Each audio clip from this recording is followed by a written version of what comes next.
السلام عليكم حبايبي، عاملين ايه؟ وحشتوني من الفيديو اللي فات. ازيكم حبايبي؟ كل سنة وانتم طيبين ورمضان كريم يا حبايب قلبي. ايه رأيكم بقى في السفرة الجميلة دي؟ احنا النهاردة عملنا أكلة الطيبين، بطاطس، صينية بطاطس بالفراخ، وعملنا رز بشعرية وسلطة. ويا حبايب قلبي عايزين ايه؟ تتابعوا الفيديو للآخر عشان تشوفوا الأكل اللي احنا عملناه. شيرين طبعا عملت حلو النهاردة، عملت بقى حتة صينية كنافة جميلة جدا جدا. حبايب قلبي يا رب كده الفيديو يعجبكم وتتفرجوا لي عليه على الآخر. ماشي حبايب قلبي، انا دلوقتي قدامكم دلوقتي هبتدي في صينية البطاطس.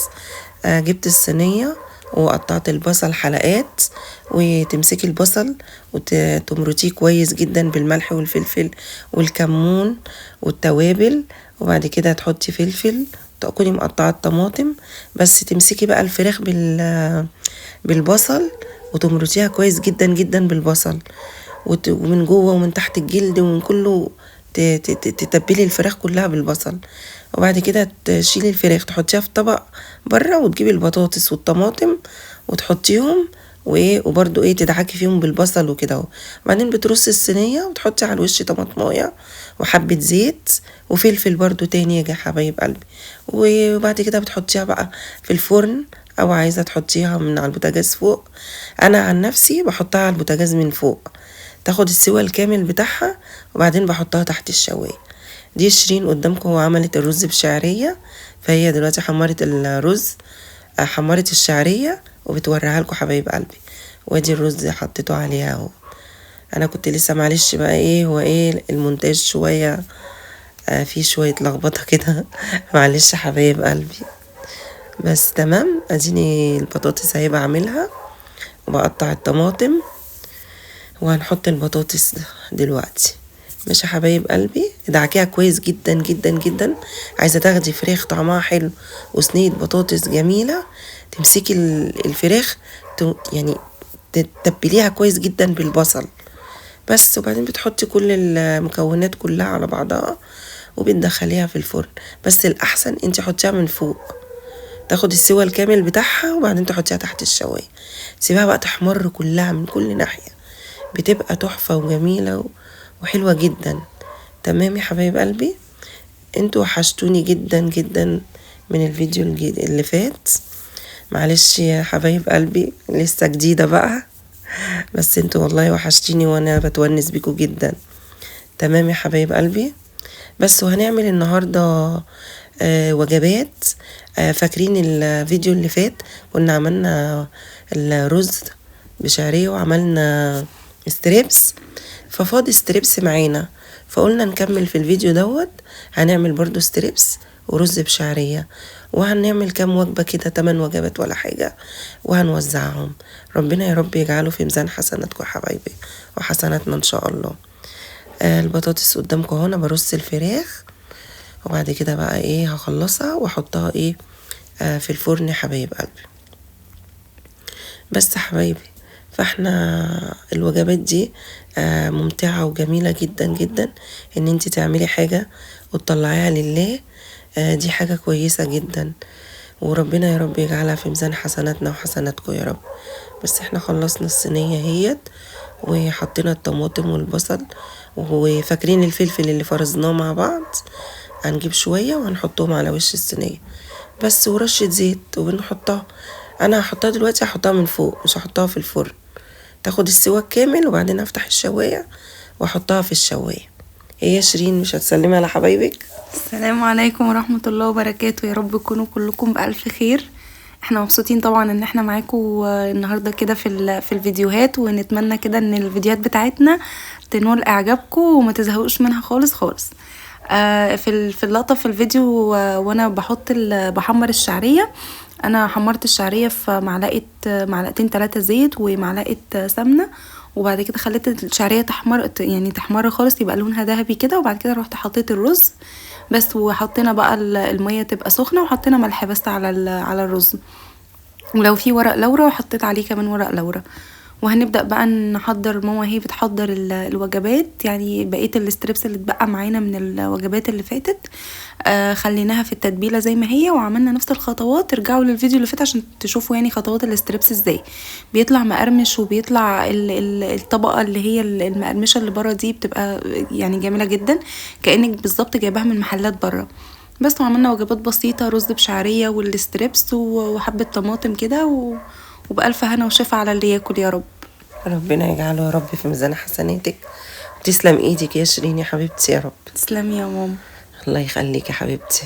بس ايه رأيك في حبايبنا كده؟ احنا عايزينهم كده يزيدوا كده ايوه، اتمنى كل اللي يتفرج علينا كده يعمل اشتراك في القناه بتاعتنا، ولسه احنا عندنا حاجات كتير قوي قوي حلوه نقدمها لكم. أيوة. ان شاء الله لسه في حاجات كمان، مخبوزات انا هقدمها لكم ان شاء الله، وحلويات برضو هقدمها لكم، لان انا بحب قوي المطبخ وبحب شيرين بتحب المعجنات جدا. المخبوزات والمعجنات والحلويات دي يعني ايه شهرتي بقى، بتعملها حلوه جدا. ان شاء الله هنقل لكم كل حاجه باذن الله في الفيديوهات الجايه فيها ان شاء الله. وبالذات الدوناتس والسينابون بتعملهم بجد احلى من سينابون نفسه والله، مش عشان بنتي بس فعلا كل اللي بيدوقوا بيقول لها حلوه قوي جدا، احلى من سينابون. عادي يا ماما، طبلي لي برضه. لا لا والله تسلم ايديك يا حبيبتي. احنا دلوقتي اهو جهزنا الوجبات وبس، وهنلفها في الاكياس وهنوزعها بقى على الناس.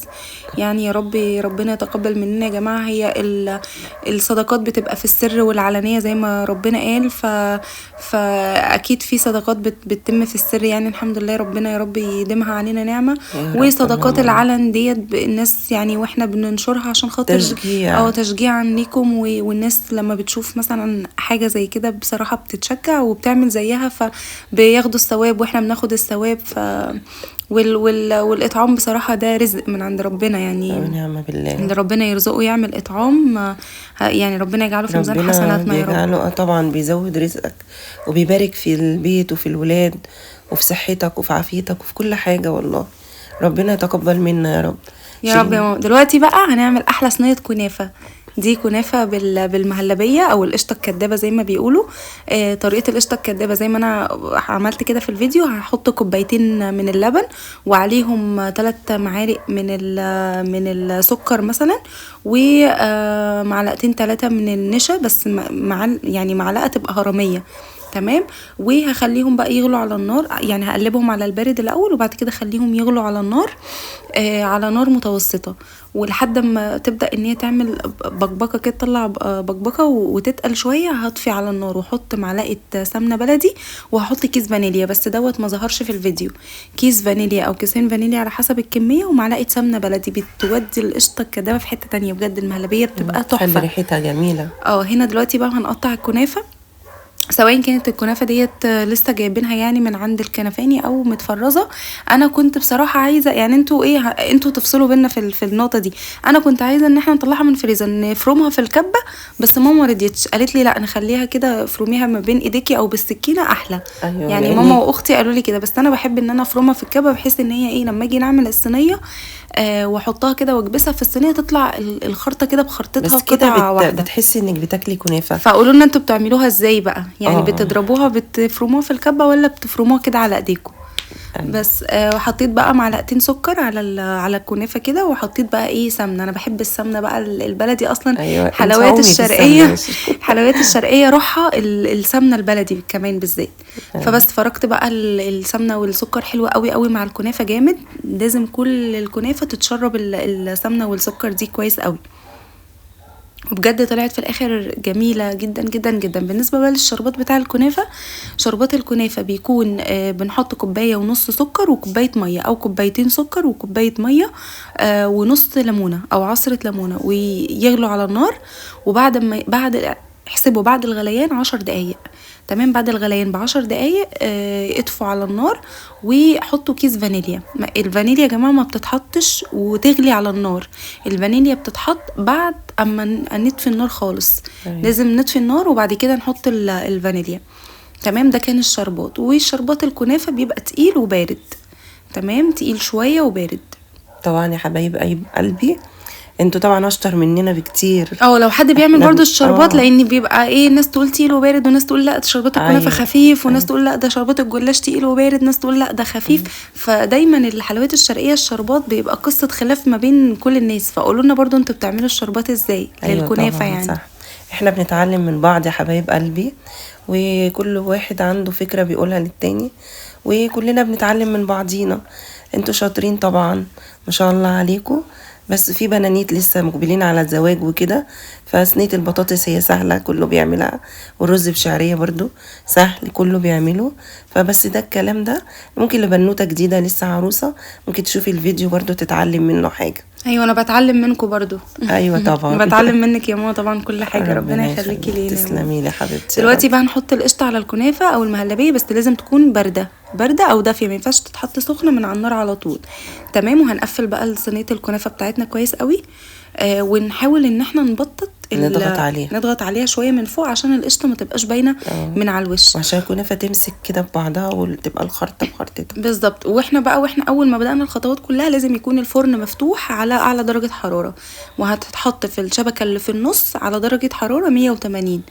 تمام. وطلعوها وحطوا عليها الشربات البارد اللي احنا عملناه، هي سخنه تبقى جميله جدا. ودي كانت سفرتنا يا ماما. الله ما شاء الله. ربنا يا رب يجعله بألف هنا وشفا. جميله جدا. شايفين طبق البشاميل وطبق الجلاش دول بواقي اكل اليوم اللي قبله وسلطه. ودي الكنافه بجد كان طعمها حلو قوي، والشربات كان جميل. بس الفيديو ظالمها والله. يعني هي شكلها احلى من كده. شكلها احلى من كده. باي باي باي باي.